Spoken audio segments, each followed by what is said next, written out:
اعوذ باللہ من الشیطان الرجیم بسم اللہ الرحمن الرحیم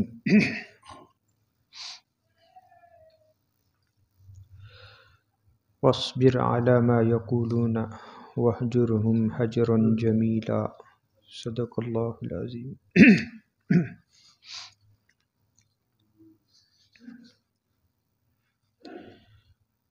سورہ مزمل کی 10ویں آیت، اس کے ترجمہ اور تفسیر پر مبنی ہے آج کا درس قرآن۔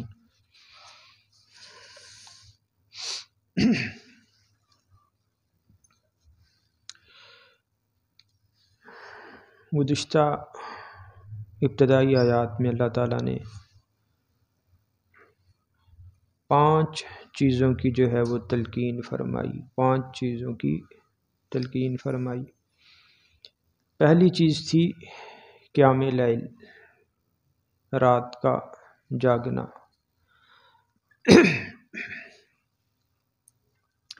اور اس کو ذکر کرتے ہوئے اس کی تلقین فرماتے ہوئے فرمایا نصفہ او انقص منہ قلیلا او زد علیہ، کہ رات کا نصف حصہ یا اس سے کچھ کم یا پھر اس سے جو ہے بڑھا دیں، نصف سے ذرا بڑھا دیں۔ تو اگر رات کا حصہ مراد لیا جائے تو یہ معنی۔ دوسرا معنی جو مفسرین کرام نے مراد لیا ہے کہ اس تھوڑے حصے سے نصفہ او انقص منہ قلیلا او زد علیہ، اس تھوڑے حصے سے رات کا حصہ مراد نہیں بلکہ عمر اور زندگی کا حصہ مراد لیا جائے گا۔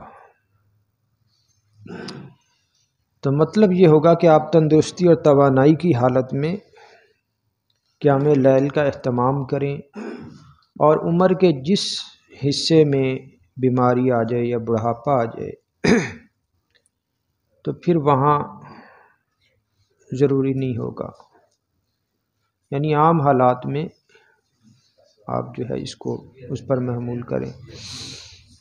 دوسری چیز تھی ورتل القرآن ترتیلا، جس کی تلقین کی گئی، قرآن کریم کو ترتیل کے ساتھ آہستہ آہستہ واضح کر کے صاف صاف جو ہے اس کی تلاوت کی جائے، تاکہ اس کی جو تلاوت ہے، اس کا جو پڑھنا ہے وہ دل پر مؤثر ہو۔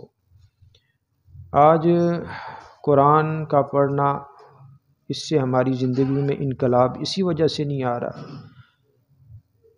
ہمارا مقصد ہوتا ہے روز کا 1 سپارہ مکمل کرنا ہے، جیسے کیسے بھی کرنا ہے، دھیان کہیں اور ہوگا۔ شروع کریں گے اعوذ باللہ من الشیطان الرجیم بسم اللہ الرحمن الرحیم، اور پھر جناب بھاگے جائیں گے بھاگے جائیں گے بھاگے جائیں گے، صاف صاف واضح کر کے آہستہ آہستہ۔ اور میں نے پہلے بھی آپ سے کل جو ہے وہ گزارش کی کہ مفسرین کرام فرماتے ہیں کہ قرآن کریم کو سمجھنے کا سب سے اچھا جو طریقہ ہے وہ نماز میں ہے، کہ نماز میں آپ نے جو قرآن پڑھنا ہے اس کے معنی مفہوم پہلے آپ سمجھ لیں، پھر جو ہے اپنے رب کے سامنے کھڑے ہو جائیں اور قرآن کریم کی تلاوت کریں۔ تیسری جو چیز تھی کہ جس کی تلقین کی گئی وہ تھی وَاذْكُرِ اسْمَ رَبِّكَ وَتَبَتَّلْ إِلَيْهِ تَبْتِيلًا۔ وَاذْكُرِ اسْمَ رَبِّكَ، کہ اپنے رب کے نام کا جو ہے وہ ذکر کریں، ذکر الہی کی تلقین۔ اس میں اللہ کا ذاتی نام اللہ اور اس کے علاوہ صفاتی نام، جس کے بارے میں قرآن کریم میں خود آیا کہ وَلِلَّهِ أَسْمَاءُ الْحُسْنَى أَيَّمَّا تَدْعُوا فَلَهُ الْأَسْمَاءُ الْحُسْنَى، کہ اللہ کے جو ہے، اب حدیث میں بھی آتا ہے کہ نبی صلی اللہ علیہ وسلم نے فرمایا کہ اللہ کے 99 نام ہیں۔ تو ذاتی نام کا ذکر بھی اور پھر صفاتی جو جتنے بھی نام ہیں، کسی بھی ذریعے سے اللہ کا ذکر جو ہے وہ کیا جائے۔ چوتھی چیز تھی وَتَبَتَّلْ إِلَيْهِ تَبْتِيلًا، کہ باقی چیزوں سے الگ ہو کر صرف اسی کی طرف متوجہ ہو جائیں، تاکہ یکسوئی کے ساتھ آپ اللہ کا ذکر کر سکیں، یکسوئی کے ساتھ اللہ کی تلاوت کریں، یکسوئی کے ساتھ نماز پڑھیں اور ان اعمال میں دل جمعی حاصل ہو۔ تو جب تک تنہائی میسر نہیں ہوگی یہ جو فوائد ہیں عبادت کے، تلاوت کے، رات کو قیام کے، ذکر الہی کے، یہ حاصل نہیں ہوں گے۔ اور پانچواں حکم تھا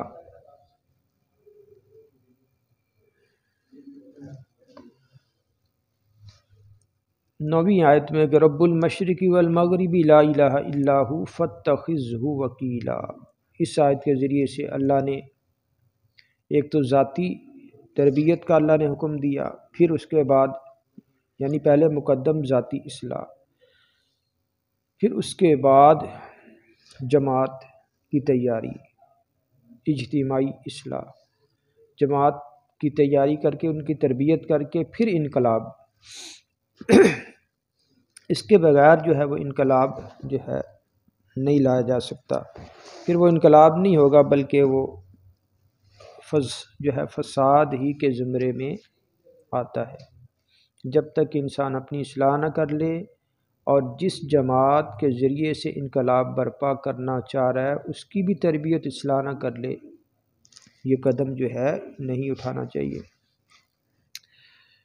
آج کی جو آیت ہے آیت نمبر 10، اس میں اللہ تعالیٰ چھٹی چیز کی تلقین فرما رہے ہیں، وَاصْبِرْ عَلَىٰ مَا يَقُولُونَ، کہ صبر کریں اس پر جو وہ کہتے ہیں، یعنی ان کی باتوں پہ آپ کیا ہیں، صبر کریں۔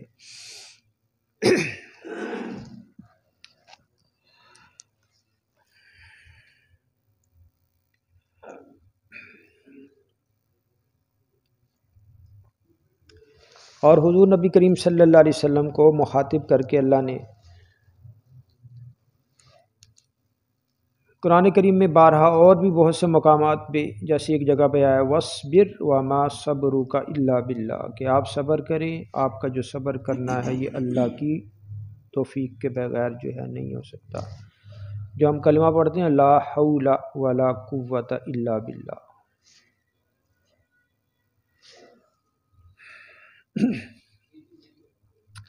اب صبر کے بارے میں اللہ تعالیٰ نے قرآن کریم میں بارہا بہت سے مقامات پہ اللہ نے اس کی جو ہے وہ تلقین فرمائی ہے۔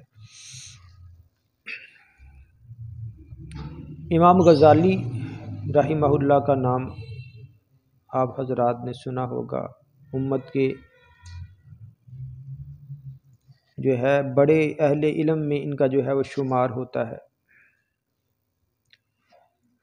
یہ فرماتے ہیں کہ ایک تو ہے مصیبت پہ صبر کرنا، کہ انسان کو کوئی تکلیف آئے تو انسان پھر جزا فضا نہ کرے اور گریبان نہ پھاڑے، چیخو پکار نہ کرے، بلکہ کیا ہے صبر سے کام لے۔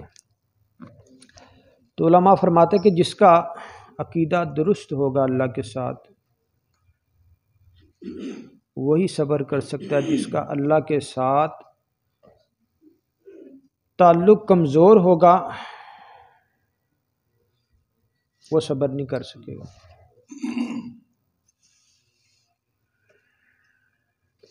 اور ایک اور اہل علم حضرات نے ایک اور بات جو ہے امت کی رہنمائی فرمائی کہ اگر کوئی تکلیف آنے پر بندے کا تعلق رب سے جڑ جائے، انسان عبادت کی طرف راغب ہو جائے، تو سمجھو یہ تکلیف کیا ہے، رحمت ہے، انسان رب کی طرف اس نے رجوع کر لیا۔ اور اگر کوئی تکلیف آنے کے باوجود بھی انسان رب کی طرف رجوع نہ کرے پھر وہ زحمت ہے، پھر وہ اس کے اپنے کرتوتوں کی وہ اس کی سزا ہے۔ اور تکلیف آنے پر سورہ بقرہ میں ہی آتا ہے نا کہ وَلَا تَقُولُوا لِمَن يُقْتَلُ فِي سَبِيلِ اللَّهِ أَمْوَاتٌ بَلْ أَحْيَاءٌ وَلَٰكِن لَّا تَشْعُرُونَ وَلَنَبْلُوَنَّكُم بِشَيْءٍ مِّنَ الْخَوْفِ وَالْجُوعِ وَنَقْصٍ مِّنَ الْأَمْوَالِ وَالْأَنفُسِ وَالثَّمَرَاتِ وَبَشِّرِ الصَّابِرِينَ الَّذِينَ إِذَا أَصَابَتْهُم مُّصِيبَةٌ قَالُوا إِنَّا لِلَّهِ وَإِنَّا إِلَيْهِ رَاجِعُونَ۔ تو اس میں مزید اللہ نے حکم فرما دیا مصیبت آئے تو کہنا انا للہ و انا الیہ راجعون۔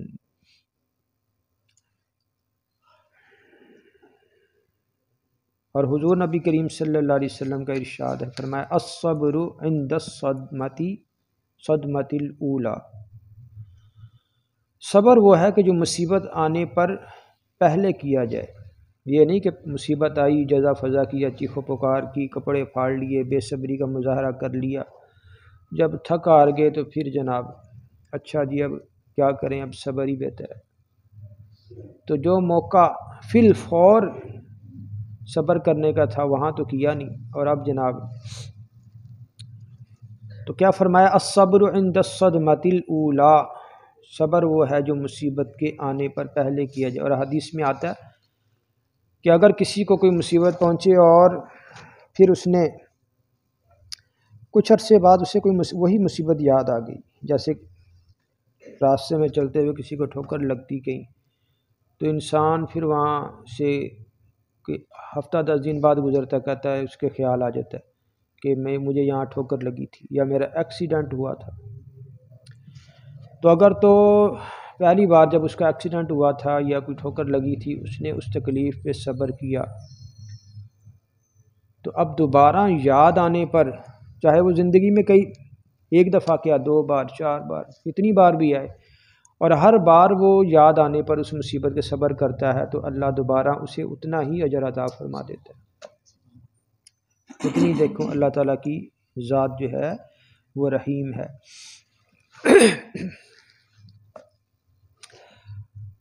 تو صبر امام غزالی رحمہ اللہ فرماتے تکلیف پہ۔ دوسرا صبر کون سا؟ اطاعت پہ، کہ اطاعت پہ اپنے آپ کو ثابت قدم جو ہے رکھنا۔ اللہ کی اطاعت کے بغیر صبر جو ہے وہ نہیں ہو سکتا۔ نماز کے صبر کے بغیر نماز جو ہے وہ نہیں پڑھ سکتا، حج نہیں کر سکتا، زکوٰۃ نہیں جو ہے وہ ادا کر سکتا۔ گویا اپنے آپ کو اطاعت پہ جمانا، ثابت قدم رہنا، یہ بھی صبر ہے۔ یہ نہیں نماز پڑھ رہا تھا تو کسی نے کوئی غلطی ہوگی، کسی نے ایسے تانا مار دیا، لو جی لوگ نمازیں بھی پڑھتے ہیں یہ کام بھی کرتے ہیں، چلو جی نماز،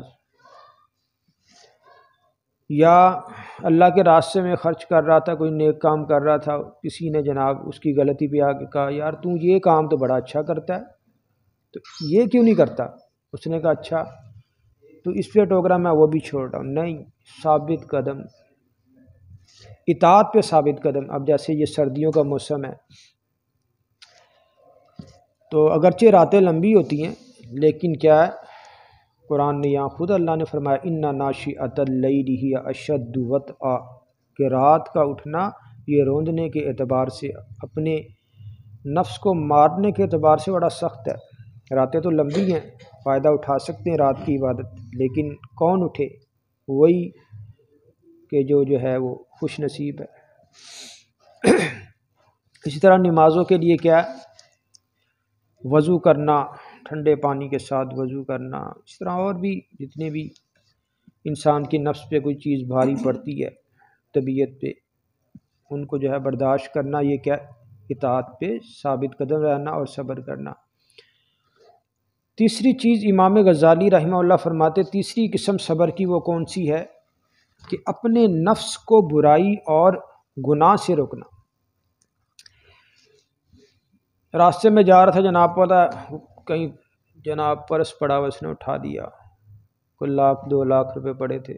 اب دل کہہ رہا ہے کہ یار چلو اپنی اوپر خرچ کر لو، لیکن کہہ رہا کہ پتہ نہیں یہ ساتھ ہی کچھ دکانیں ہیں، پوچھتا ہوں، گھر ہے، پوچھ کے کسی کو واپس کر دیتا ہوں، جس کا ہوگا اس کو دے دیتا ہوں۔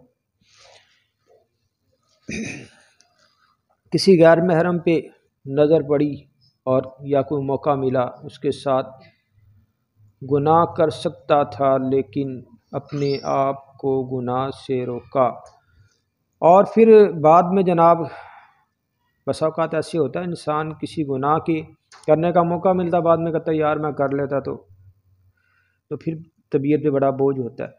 تو اس کو بھی برداشت کرنا، اپنے آپ کو اپنے نفس کو برائی سے، گناہ سے روکنا، یہ بھی کیا ہے، روک کا پھر جو تکلیف ہوتی ہے اس پہ صبر کرنا، یہ بھی کیا ہے، صبر کی قسم ہے۔ اور علماء فرماتے ہیں کہ یہ صبر کی یہ سب سے اعلیٰ قسم ہے کہ انسان جب اپنے آپ کو گناہ سے روکے اور پھر نفس کو تکلیف ہو اس پہ جو صبر کرے، یہ دوسرے جو دو قسم کے صبر ہیں ان سے کیا ہے، یہ اعلیٰ ہے اور عرفہ ہے۔ اللہ تعالیٰ نے قرآن کریم میں فرمایا وَأَمَّا مَنْ خَافَ مقام ربہ ونہى النفس عن الہوى فإن الجنۃ ہی المأویٰ، کہ جس نے روکا، جو ڈر گیا اپنے رب کے سامنے کھڑا ہونے سے اور اپنے آپ کو جو ہے، اپنے آپ کو نفسانی خواہشات سے روکا، تو فرمایا جنت اسی کا ٹھکانہ ہے۔ اب اس آیت کے شروع میں اللہ نے کیا فرمایا، وَاصْبِرْ، اور آپ صبر کریں۔ پورے قرآن کریم میں وَاصْبِرْ کا جو یہ جملہ ہے یہ 7 بار مختلف مقامات پہ مختلف صورتوں میں اللہ نے ارشاد جو ہے وہ فرمایا ہے۔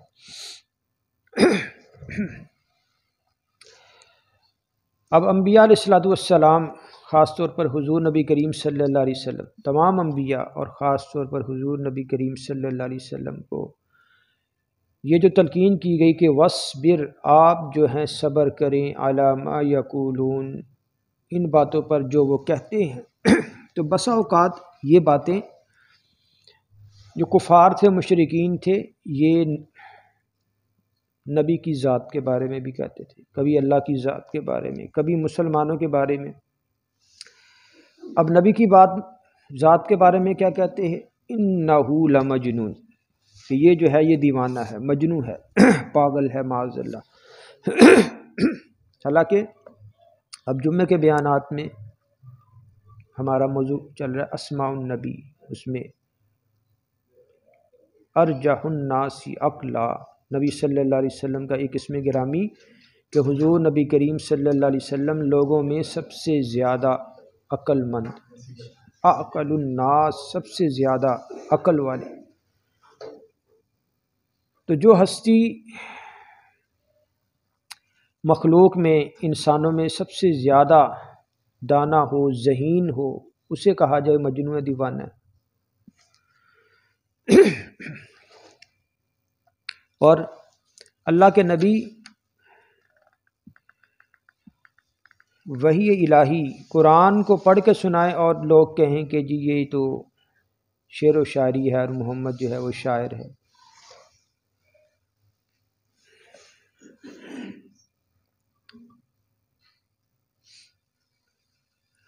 سورہ ہجر آیت نمبر 6، وَقَالُوا يَا أَيُّهَا الَّذِي نُزِّلَ عَلَيْهِ الذِّكْرُ إِنَّكَ لَمَجْنُونَ، اس میں بھی جو ہے نبی کو جو ہے وہ معاذ اللہ مجنون کے الفاظ سے مخاطب کیا گیا۔ سورہ شعراء آیت نمبر 27، قَالَ إِنَّ رَسُولَكُمُ الَّذِي أُرْسِلَ إِلَيْكُمْ لَمَجْنُونَ۔ پھر سورہ قلم آیت نمبر 51، وَإِن يَكَادُ الَّذِينَ كَفَرُوا لَيُزْلِقُونَكَ بِأَبْصَارِهِمْ لَمَّا سَمِعُوا الذِّكْرَ وَيَقُولُونَ إِنَّهُ لَمَجْنُونٌ۔ اور بعض آیات ایسی ہیں کہ جس میں انبیاء علیہ السلام کو جادوگر جو کہا گیا۔ سورہ زخرف کی آیت نمبر 49، وَقَالُوا يَا أَيُّهَا السَّاحِرُ ادْعُ لَنَا رَبَّكَ بِمَا عَهِدَ عِندَكَ إِنَّنَا لَمُهْتَدُونَ۔ انہوں نے کہا کس کو؟ نبی کو۔ انہوں نے کہا کہ اے جادوگر انسان، ادْعُ لَنَا رَبَّكَ بِمَا عَهِدَ عِندَكَ، دعا کر اپنے لیے، ہمارے لیے دعا کر اپنے پروردگار کے سامنے جو کچھ اس نے عہد کیا ہے۔ اِنَّنَا لَمُهْتَدُونَ،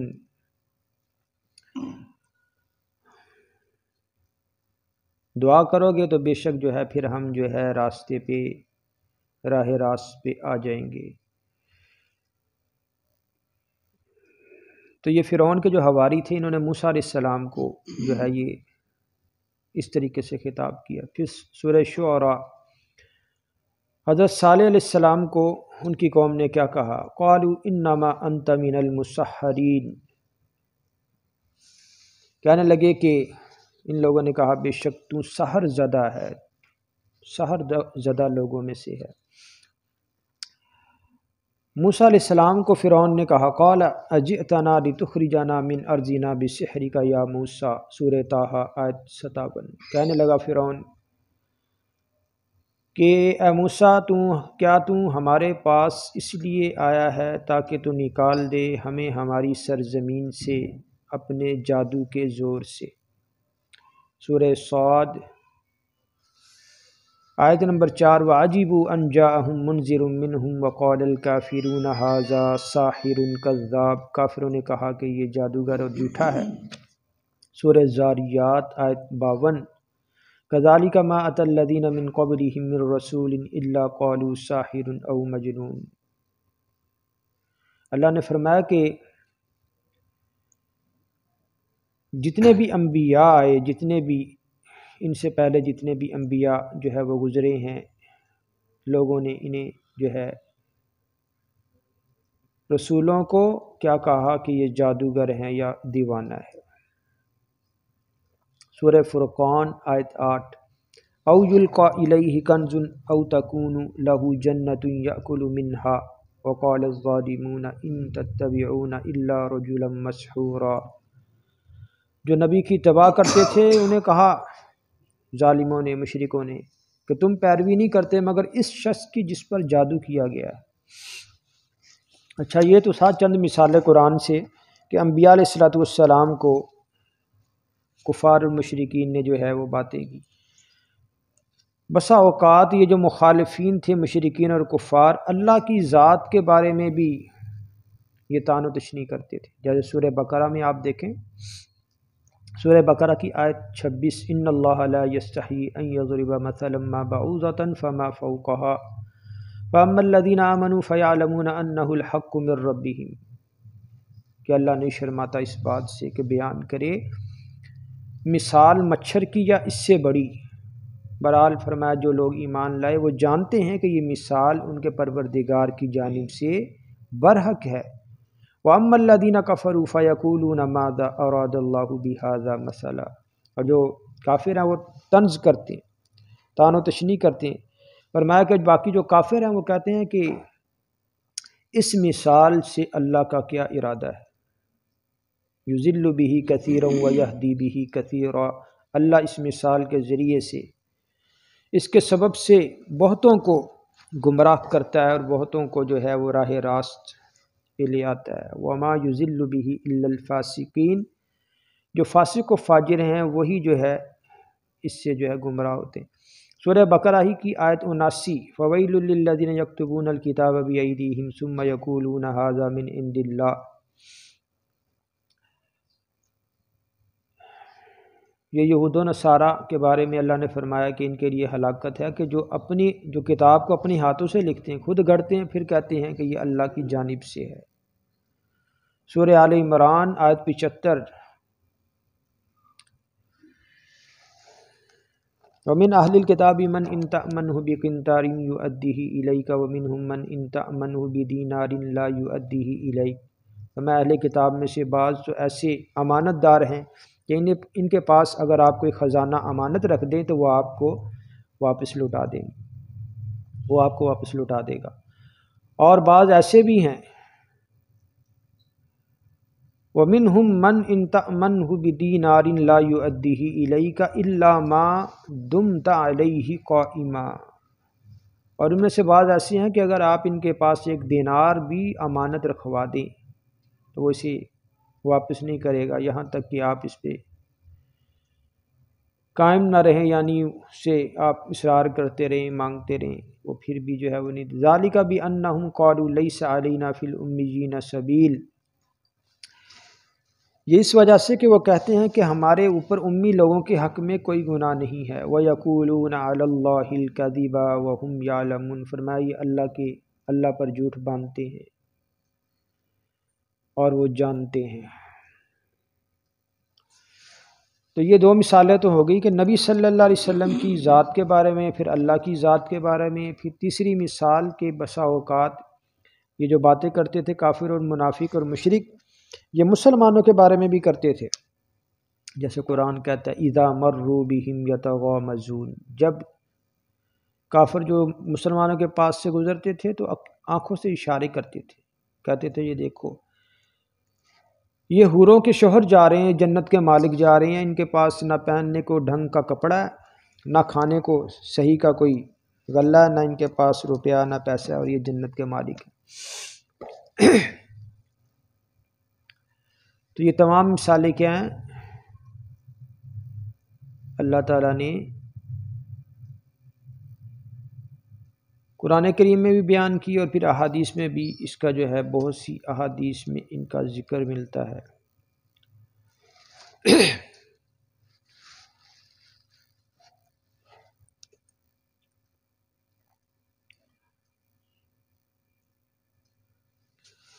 تو اللہ نے کیا فرمایا؟ وَاصْبِرْ عَلَىٰ مَا يَقُولُونَ، آپ صبر کریں اس پر جو وہ کہتے ہیں، یعنی ان کی باتوں پہ آپ صبر کریں۔ تو یہ تو انبیاء علیہ الصلوۃ والسلام کا زمانہ، پھر نبی کریم صلی اللہ علیہ وسلم کا مبارک دور۔ آج کے دور میں بھی لوگ جو ہے ماضی قریب کی چند مثالیں، اور آج کے دور میں بھی لوگ نہ صرف اللہ اور اس کے رسول بلکہ علماء پر بھی جو ہے وہ باتیں کسنے سے باز نہیں آتے۔ کہتے ہیں کہ قیام پاکستان کے بعد وہاں احمد آباد میں ایک انگریز تھا، تو اس نے اپنے کتے کا نام معاذ اللہ احمد رکھا۔ پھر جب لوگوں نے پوری دنیا میں جناب وہ سارا احتجاج ہوا، تو پھر اس نے معافی مانگی، آئی ایم سوری، کہنے لگا مجھے علم ہی نہیں تھا، میں آئندہ ایسی حرکت نہیں کروں گا۔ تو یہ کیسے ہو سکتا ہے کہ جس پاک ذات کو ماننے والے کروڑوں نہیں اربعاں انسان ہوں، اور وہ اسے اپنا رہبر و رہنما مان رہے ہیں، جس کا چرچا اتنا ہے، تو یہ کیسے ہو سکتا ہے کہ اسے پتہ نہ ہو کہ یہ احمد نام مسلمانوں کے نبی محمد کا ہے؟ پھر ایک کہتے جرمنی میں ایک انگریز تھا نولڈک نام کا، تو اس نے کہا معاذ اللہ قرآن اللہ کا کلام نہیں بلکہ محمد کو معاذ اللہ مرگی کے دورے پڑتے تھے، اور اس دورے کی حالت میں وہ جو کچھ بڑبڑاتے تھے معاذ اللہ، لوگوں نے اسے قرآن بنا دیا۔ یعنی یہ تو چند مثالیں ہیں نا۔ اب یہ حکم تو نبی صلی اللہ علیہ وسلم کو ہے، لیکن رہتی دنیا تک کے مسلمانوں کے لیے بھی یہاں پہ ہے، لیکن کیا نبی صلی اللہ علیہ وسلم کی ناموس پر جو ہے وہ کسی قسم کا کوئی جو ہے وہ سمجھوتا نہیں۔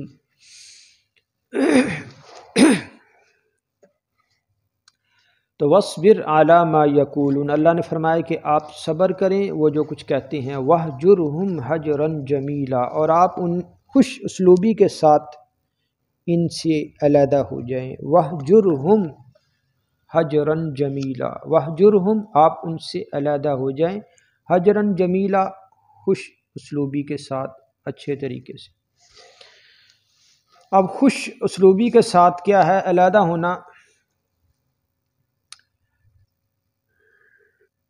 یہ کس طریقے سے ہوگا؟ مفسرین کرام فرماتے ہیں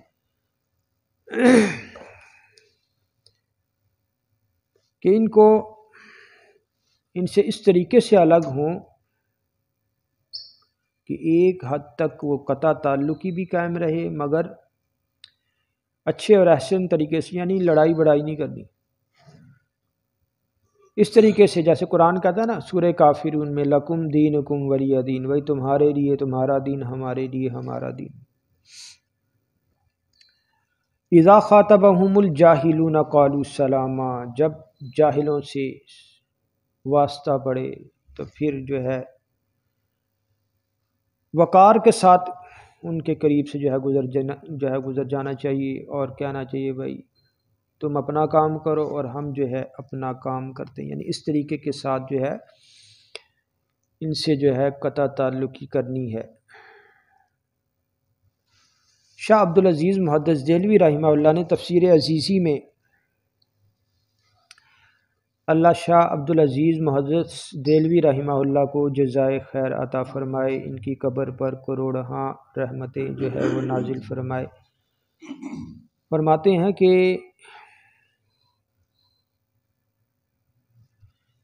یہ ان سے ترک تعلقات بھی ظاہراً کریں اور دل میں یہی خیال کریں کہ اللہ تعالیٰ ان کو ہدایت دے دے تو اچھا ہے۔ اس آیت کی تفسیر میں فرماتے ہیں کہ ظاہراً ان سے تعلقات قطع کریں اور دل میں خیال کریں کہ اللہ تعالیٰ ان کو ہدایت دے دے تو اچھا ہے۔ دل سے قطع تعلق نہ کریں، دل سے ان کے لیے ہدایت کی دعا کریں۔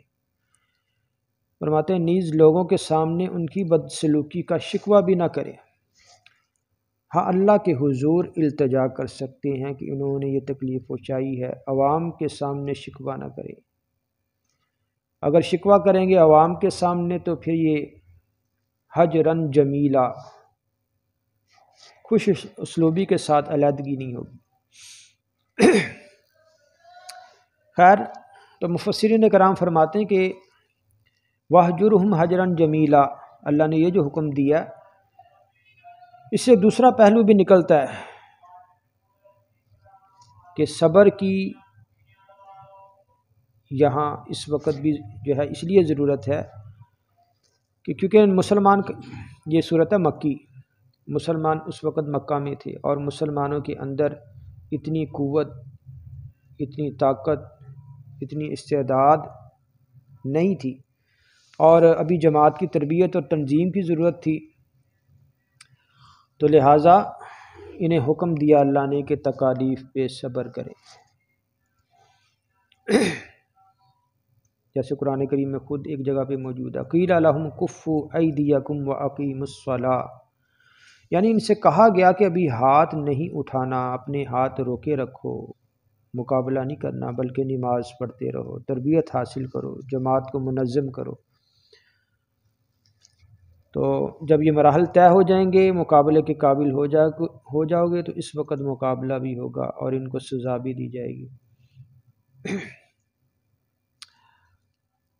تو پھر اس کے بعد جب یہ مکی دور مکمل ہوا پھر اللہ تعالیٰ نے پھر ہجرت کا جو ہے وہ حکم دیا، اور پھر جب ہجرت کا اللہ نے حکم دیا، مسلمانوں نے ہجرت کے حکم کو پورا کیا، تو مدینہ میں جا کر پھر اللہ تعالیٰ نے جہاد کا جو ہے حکم یہ جو ہے وہ صادر فرمایا۔ تو یہاں چھٹی جو چیز تھی اللہ تعالیٰ نے صبر کی تلقین اور خوش اسلوبی کے ساتھ ان سے علیحدگی اختیار کرنے کا اللہ تعالیٰ نے حکم فرمایا۔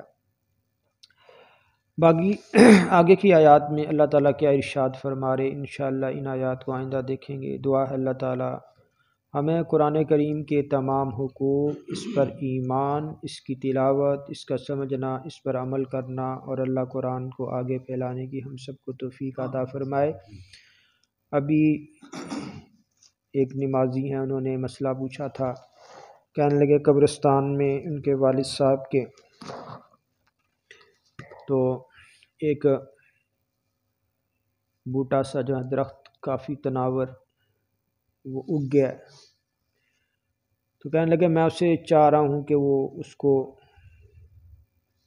قبر کی حفاظت کی نیت سے کہ اس کو اکھیڑ دیا جائے، لیکن منع کرنے وہ جو لوگ بس سنی سنائی بات منع کرتے کہ بھائی ایک قبرستان کے پودوں کو نہیں اکھیڑنا چاہیے، لیکن اکھیڑ سکتے۔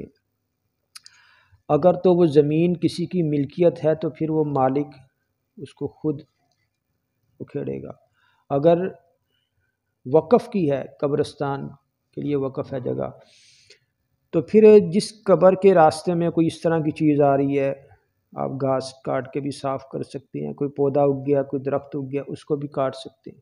اگر نہیں کاٹیں گے تو جگہ وقف ہے قبرستان کے لیے، وہ باغ بنانے کے لیے تھوڑی ہے۔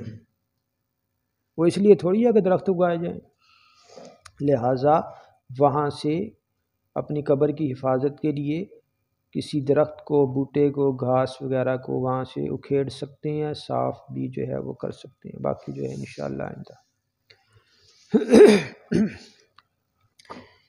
الحمدللہ رب العالمین والصلاة والسلام علی رسولہ النبی الکریم۔ یا ارحم الراحمین، ہمیں قرآن کو پڑھنے، سمجھنے اور اس پر عمل کرنے کی توفیق عطا فرما۔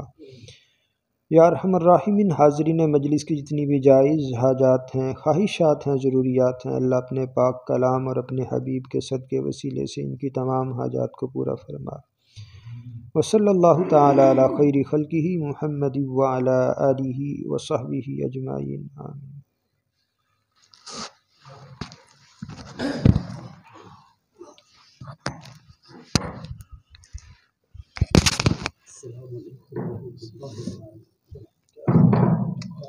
الحمدللہ۔